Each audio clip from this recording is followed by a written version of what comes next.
மாதம் கார்த்திகை மாதம் என்பது மாவீரர்களுடைய குருதியால் நனைந்த அந்த மண்ணை எங்களுடைய மழை தன்னால் முடிந்த வரைக்கும் கழுவுகின்ற மாதம். இப்போது யாழ்ப்பாணத்திலே மழை படுமோசமாக பெய்து கொண்டிருக்கிறது. எங்களுடைய தெய்வங்களுடைய வித்துடல்கள் அங்கே இப்போது குளிர்விக்கப்பட்டு கொண்டிருக்கிறது. இன்றைய தினம் தமிழினத்திற்காக தன்னுயிர் தந்த தியாக சிறகுகள் எதிரிகளால் அவர்கள் தோற்கடிக்கப்படவில்லை. அவர்கள் எண்ணத்தை எரியூட்ட தூண்டுகிறார்கள். மாவீரர்கள் கல்லறையில் புதைக்கப்படவில்லை, எங்களின் கனவுகளில் விதைக்கப்படுகிறார்கள் என்ற உசாய் மணியினுடைய கவிதையோடு இந்த ஸ்பீச்சை ஆரம்பிக்கலாம் என்று நான் நினைக்கிறேன். எனக்கு மிகவும் கவலையான விடயம், நான் ஒரு தமிழனாக இருந்து கொண்டும் சிங்கள மக்களால் அதிகமாக இன்று வரை நேசிக்கப்படுகின்ற ஒரு தமிழனாக இந்த பாராளுமன்றத்தில் இருக்கிறேன் நான் பெருமைப்படுகிறேன். என்றால் நான் மனதில் பட்டவற்றை நேரடியாக கதைப்பதற்கு இன்றைய தினம் எங்களுடைய 323 கண்டெய்னர் கள்ளன் என்று சொல்லப்படுகின்ற ஒருவர், உங்களுக்கு தெரியும் யாரென்று, இன்றைய தினம் வந்து சொல்லியிருக்கிறார். தேசிய தலைவரும் 44,000 போராளிகளும் வடக்கு மாகாணத்தில் குடுவித்தார்கள் என்ற ஒரு கதை ஒன்றை இன்றைக்கு சிங்களத்தில் சொல்லியிருக்கிறார். இவர் சிங்களத்தில் சொல்லி தப்பிக்கலாம் நினைக்கிறார். ஆனால் சிங்களமும் தமிழும் சரளமாக பேச தெரிந்த எனக்கு அது விளங்கினது. அதனுடைய வீடியோவை நீங்கள் பார்ப்பீர்கள் வெகு விரைவில். மிகவும் கவலையாக இருக்கேன் என்றால், இவர்கள் சொல்லிக் கொண்டு வந்தவர்கள் எப்படி, நாங்கள் எல்லாம் சிங்கள பிரபாகரன் என்று சொல்லிக் கொண்டு வந்தவர்கள் தான் இந்த அனுரகுமார் நாயகத்தினுடைய அரசாங்கம். எங்களுடைய மக்களும் அப்படியே பொய்களை உண்மை என்று நம்புகின்ற ஒரு சமூகத்தை சேர்ந்தவர்கள் நாங்கள். ஆகவே எங்களுடைய சமூகம் அள்ளுகொள்ளையாக நம்பியது. இருக்குமோ சிலவிட இவருமே போராட்டத்தை நோக்கி போராடியவர் என்று நினைத்து எங்களுடைய சமூகம் விட்ட வரலாற்று தவறு இந்த என்பிபி அரசாங்கத்துக்கு வாக்கு போட்டது. ஆனால் இன்றைய தினம் சிங்களத்திலே எங்களுடைய தேசிய தலைவர் வடக்கு கிழக்கை ஆண்ட போது ஒரு சிங்களவன் அவன் தன்னுடைய ஒரு போட் கூட வரையிலாது அடிச்சு புதைச்சினாங்க அந்த கடல்ல குடுவித்தேன்னு சொல்லேகள்ல ஒரு தமிழ் மனுஷனா வெட்கப்படுறேன். ஒரு தமிழனா என்னுடைய வடக்கு மாநிலத்தில இருந்து போட்டப்பட்ட ஒவ்வொரு வாக்குக்கும் இந்த பிமல் ரந்தாயகருடைய நெஞ்செல்லாம் எரியுது. நான் உங்களுடைய போர் வீரர்களை நீங்கள் செபலியோ என்று சொல்லுகின்ற போது ரணவிருவோ என்று சொன்ன தமிழன் நான். ஏனென்றால் ஆயுதமேந்தி என்னோட இருக்கிறார்கள், ஆயுதமேந்தி போராடியவர்கள் உயிரை துச்சமாக மதித்த தெய்வம் அதற்கு மேல. ஆனால் வெட்கமாக இருக்கிறது ஒரு கூட்டம் வந்து சொல்லுமாக இருந்தால் என்னுடைய தேசிய தலைவர் போராட்டவாதி என்று சொல்லும் மாதிரி தான் கவலையா இருக்கு. நீங்களும் ஒரு போராடின சமூகம், உங்களுடைய ஆயுதம் தூக்கின 1000 பேர் இருக்கிறீர்கள், வெக்கமா இல்லையா? சோறாடா சாப்பிடுறீங்க என்று கேட்கிற அளவுக்கு எங்களுடைய தமிழ் மக்கள் உங்களை வடக்கு மாநிலத்தில் பார்த்துக் கொள்வார்கள். நீங்கள் கடைசியாக சுடப்போவது ராமநாதன் அர்ச்சுனாவை, அது எனக்கு நன்றாகவே தெரியும். இன்றைக்கு கூட செக்யூரிட்டி ரிஸ்க் என்று சொல்லி அறிவித்திருக்கிறார்கள். எனக்கு அது பிரச்சனை இல்லை. ஆனால் மிகவும் கவலையா இருக்கு. நீங்கள் யாரை குரல் இல்லாத ஒரு இனத்தை, ஒரு தமிழ் பேசுகின்ற குரல் இல்லாத இனத்தை நீங்கள் அடக்குகிறீர்கள் என்று நினைக்கும் போது மிக வெக்கமாக இருக்கிறது. நாங்கள் இனவாதம் இல்லை என்று இந்த வரைக்கும் இதில் இருக்கிற எதிர்கட்சியில் இருக்கிற பாராளுமன்ற உறுப்பினர் தமிழனா இருந்தாலும் சரி, முஸ்லிமா இருந்தாலும், நீங்கள் பால் குடித்து வளர்ந்த குழந்தையா இருந்தால், நாய்ப்பால் குடிக்காமல் உங்களுடைய அம்மாவினுடைய பாலை குடித்து வளர்ந்தவனாக இருந்தால், புத்தளத்திலே மக்கள் தினமும் அழுகிறார்கள், திருவோணமையிலே மக்கள் அழுகிறார்கள். நான் ஜாழ்ப்பாணத்தில் இருந்து வந்தவன், நான் ஜாழ்ப்பாணத்தை பற்றி தான் கதைக்கணும். என்றோ ஒரு நாள் நான் சகல இனத்தை பற்றி கதைப்பேன். இன்றும் என்னால் சிங்கள மண்ணில் போய் வாழ முடியும். ஆனால் உங்கள் ஒருவனால் வந்து வடக்கு மாநிலத்தில் வாழ முடியுமா? இயலாது. ஏனென்றால் நீங்கள் முழு இனவாதிகள். வெட்கப்படுகிற என்னுடைய தேசிய தலைவர் நீங்கள் ஒரு குடு வியாபாரி என்று சொன்னதுக்கு இந்த முகத்தோட ஜாழ்ப்பாணம் பெறுவீர்கள்.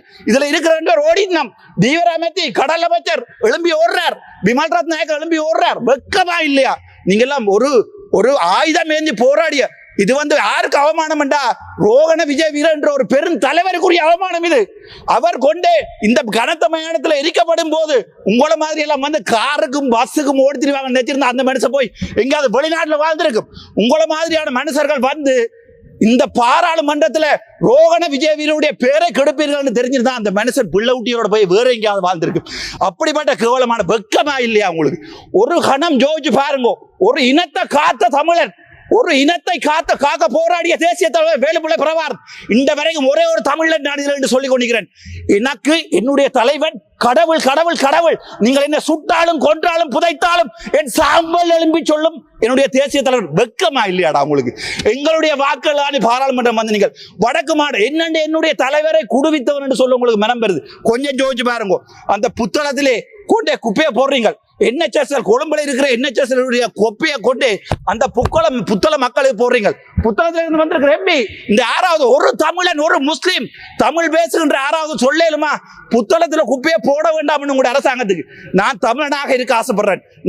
நான் தமிழ் பேசுகின்ற முஸ்லீம் இனத்தை என்னுடைய தேசிய தலைவர் என்ற ஒரு நாள் பாதுகாப்பாக வடக்கு மாநிலத்திலிருந்து வெளியேற்றி இருந்தால் அது நீங்கள் பிழை என்று நினைத்தால் அதற்காக மன்னிப்பு கேட்கறதுக்கு நான் தயாராக இருக்கிறேன்.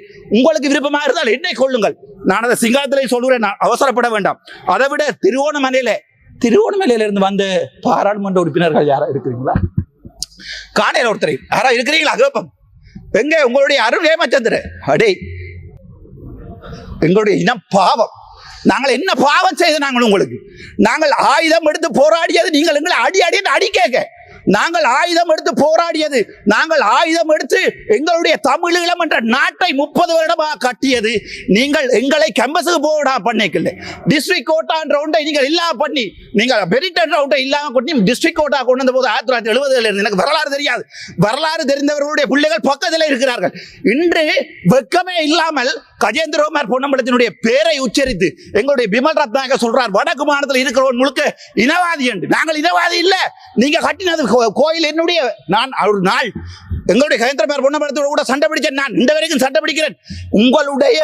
உங்களுடைய கோயிலை கட்டினது முழு தவறு என்றால் அது என்னுடைய உறவுகள் இருக்கிற ஒரு காணியில. ஆனால் நான் சொல்றேன் என்ன இனவாதம் போட்டு நான் கஜேந்திரகுமார் நிப்பாட்டுவோம். ஆனால் இப்போது நினைக்கும் போது சரி என்று படுகிறது அவர்கள் செய்கிற வேலை. என்றால் அவர்கள் 20-30 வருஷம் அரசியல் இருந்தவர்கள்.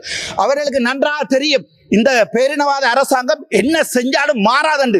ஆனால் அரசியலுக்கு வருகின்ற போது நான் என்ன யோசிக்கிறேன், ஓகே இதோ நிப்பாட்டுவோம், இதுக்கு மேல வேண்டாம், சிங்களத்திலே கதைப்போம், தமிழ்ல கதைப்போம், இதை நிப்பாட்டு. வெக்கமா இருக்கு. நீங்களா சோறாடா சாப்பிடுறீங்க, வலக்கையாலையா சாப்பிடுறீங்கன்னு உங்கள்ட்ட கேட்கிறேன். தயவு செய்து இடக்கையால சாப்பிடுங்கடா. இந்தியால இருந்து வெக்கமா இருக்கு. சரி பரவாயில்ல, அதுக்கு பிறகு பார்ப்போம். இந்த ஈஸ்டர் அட்டாக் அநியாயமான முஸ்லீம் சமூகம், அந்த சமூகம் என்ன செஞ்சது? அதுக்கண்டு ஒரு தனிய ஒரு கலாச்சாரம் இருக்கிறது பிள்ளையா? அவங்களுக்கு ஒரு வரலாறு இருக்கிறது பிள்ளையா? உங்களுக்கு காலமா தமிழடை முஸ்லீமை நீங்க என்ன செய்றீர்கள்? போட்டு அடி அடிச்சு கடைசியா எங்களுக்கு இல்ல முஸ்லீம் இனத்திலே கொண்டு ஆயத்து கொடுத்தியால் எங்களுக்கு அடியண்டு, எங்கள்கிட்ட தந்தியால் முஸ்லீம் இனத்துக்கு அடியண்டு. கடைசியா ஒரே இனம் பேசுற 2 முஸ்லீம் இனம் நாங்கள் அடிபடுறோம். ஆனா நீங்க என்ன செய்றீங்க?